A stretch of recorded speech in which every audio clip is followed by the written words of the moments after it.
Anya está sumamente duche, por su reto, ¿no?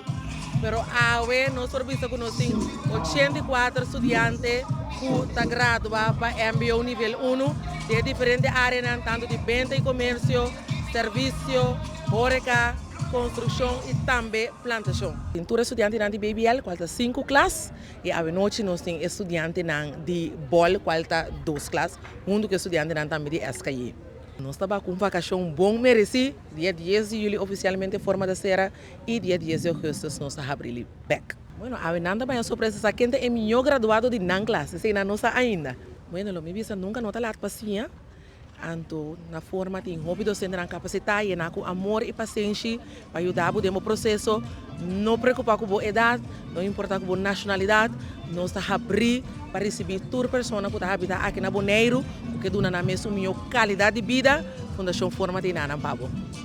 E aqui na prisão, nós damos curso, diferentes cursos, maneira habilidade social, nós damos também computer, nós damos inglês, idioma holandês.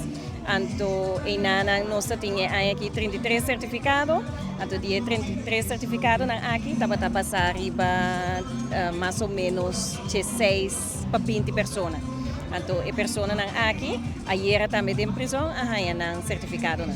E curso nang kunang hanya tapa ajuda na para orang sali nang por reintegrar back ding nos comunidade e naturalmente para isnan também que sigue MBO 1, não por fazer aqui também para fora, ora não sali, não por vai Fundação Forma, pero não por seguir também MBO, anto agosto também nós lo volve começar provavelmente com os MBO 1 de YCN também.